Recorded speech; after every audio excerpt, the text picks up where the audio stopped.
ذوالفقار سب نے لکھا ہے کہ میدان احد میں نازل ہوئی. میدان احد سب کے ذہنوں میں ہے کہ میدان احد کے اندر ذوالفقار نازل ہوئی ہے. جب کسی مردود شیطان مردود، یہی کہا ہے صحابہ نے، تو ایک شیطان مردود نے نعرہ لگایا مات محمد، سب بھاگنے لگے. میں کہتا ہوں کہ جس نے بھی نعرہ لگایا تھا شیطان ہی تھا.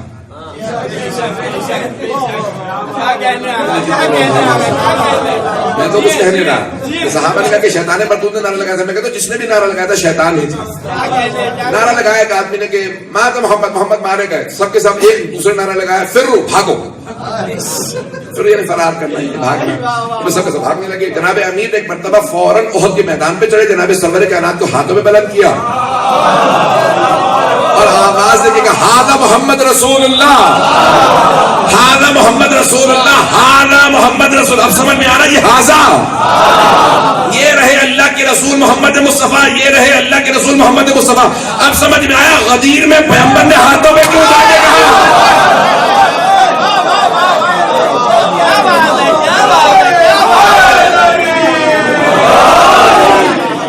جو ہے میرے ساتھ. اور جناب سرور کائنات نے کہا یا علی آپ نے اس وقت رسالت کا تعارف کروایا تھا، آج میں ولایت کا تعارف کروایا. اور آپ نے بھی کہا تھا ہاذا، وہاں پہ اشارہ. میں بھی کہہ رہا ہوں من کنت مولا فہذا، علی کیوں مولا، جس کا میں مولا ہوں اس کا علی مولا ہے. وہاں پہ غدیر خم کے میدان کے اندر سے نہیں، مجھے صرف احد کے میدان کے 2 جملوں کو پیش کرنا ہے کہ جب سب جا رہے تھے جناب امیر نے ہاتھوں پہ جناب سرور کائنات کو، لوگوں نے پوچھا بھی کہ یا علی جب سب بھاگ گئے تھے تو آپ کیوں نہیں بھاگے. گھبرا رہے ہیں کہ یا علی جب سب بھاگے تھے آپ کیوں نہیں بھاگے. کہا پہلے ان سے پوچھو جو بھاگ گئے تھے کہ وہ کیوں بھاگے، میں پھر بتاؤں گا میں کیوں نہیں بھاگا. کہا کہ آپ لوگ کیوں بھاگے تھے. کہا بھئی ایک آدمی نے نعرہ لگا دیا ماتا محمد، تو ہم نے کہا کہ جب رسول خدا رہے نہیں تو اب لڑنے کا فائدہ کیا. تو جناب امیر سے پوچھا یا علی اب آپ بتائیے کہ آپ کیوں نہیں بھاگے. کہا جب میں نے سنا نا رسول خدا مارے گئے تو میں نے کہا جینے کا فائدہ کیا. اب آپ کو سمجھ میں آیا اوروں میں اور علی کا فرق کیا ہے. جناب امیر نے کہا کہ جناب سرور کائنات اگر ان کی شہادت ہوگی تو اب جینے کا فائدہ نہیں، تو آپ ڈٹے رہے میدان میں. ایک مرتبہ سرور کائنات تو ابھی میں خود جا کے پہاڑ پہ چڑھ کے دیکھ کے آیا ہوں کہ احد کے پہاڑ پہ روایات میں تھا کہ ایک مرتبہ پہاڑ کھلا اور جناب امیر نے سرور کائنات کو وہاں پہ کھڑا کر دیا کہ بھئی یہاں پہ حفاظت رہے، کوئی ایسا نہ ہو کہ کوئی آگے بڑھ کے شہید کر دے. تو میں گیا دیکھنے کے لیے، تو یقین مانی آج بھی پہاڑ میں فاصلہ ہے اور ادھر کا حصہ ادھر سے دیکھے تو لگتا ہے کہ یہ جدا ہوا ہے، جہاں پہ جناب پتہ نہیں توجہ ہے. تو جناب امیر نے کہا اکیلا ساری فوج سے سرور کائنات کو کیسے بچاؤں گا. تو ایک مرتبہ پورے پہاڑ کو اللہ نے کہا کہ جیسا آپ کہیں یاد پہاڑ کو جو حج پہ جائیں گے عمرے پہ جائیں گے جائیے گا میدان احد کے اندر جا کے دیکھ لیجیے گا پہاڑ کھلا. وہاں پہ ایک مرتبہ سرور کائنات کو کھڑا کیا جناب امیر نے پوری فوج کا اکیلے مقابلہ کیا. ہاتھ میں لوہے کی تلوار تھی، ساری فوج ایک طرف تھی، جناب امیر کی ایک لوہے کی تلوار. لوہے کی تلوار کے اندر اتنی طاقت نہیں تھی کہ ساری فوج کو روک سکے، علی کے بازو میں طاقت تھی. تو جناب امیر کے ہاتھ میں تلوار ہے. ذوالفقار نہیں تھی، ابھی نازل نہیں ہوئی تھی، ہاتھ کے اندر لوہے کی تلوار. مجمع کو روکا لیکن لوہے کی تلوار ٹوٹ گئی. جب لوہے کی تلوار ٹوٹی تو دشمن میں اتنی ہمت نہیں تھی کہ علی پہ حملہ کرے.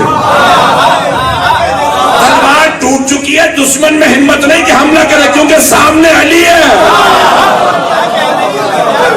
شاید علامہ اقبال نے اسی مقام کے لیے کہا کافر ہو تو شمشیر پہ کرتا ہے بھروسہ، مومن ہو تو بے تیغ بھی لڑتا ہے زبان.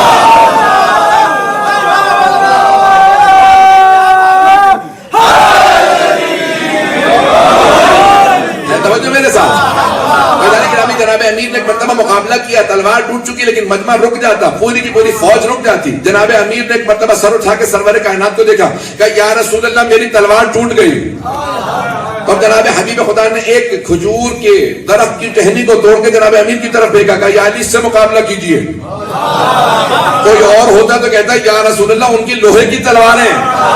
یہ اور کھجور آپ دیکھتے ہیں کہ لکڑی بھی نہیں ہوتی، چھال کی طرح سے ہوتی، بہت نرم ہوتی ہے. کہا میں اس سے کیسے مقابلہ کروں، رکھا وہ ٹوٹ گئی. دوسری مرتبہ پھر اسی سے مقابلہ کیا. تیسری مرتبہ جب ٹہنی ٹوٹی تو ایک مرتبہ اللہ نے کہا رحمت پروردگار کو جلانا ہے، جلال خدا کو جلانا.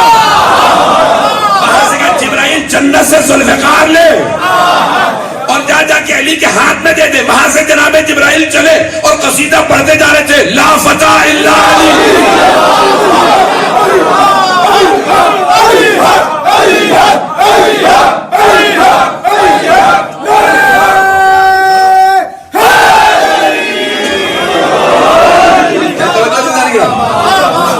علامہ اقبال نے فارسی میں اس مقام کے لیے بھی شعر کہا، شاہ مرداں شیر یزداں قوت پروردگار لا فتح الا علی لا سیف الا ذوالفقار۔ تو بہت سے لوگوں نے کہا کہ نہیں وہ تلوار تھی جو حق و باطل میں تمیز کرتی تھی۔ ٹھیک ہے تلوار خاص تھی لیکن خاص تحفے خاص لوگوں کے لیے ہوتے ہیں۔ پتہ نہیں بات پہنچ رہی ہے نا؟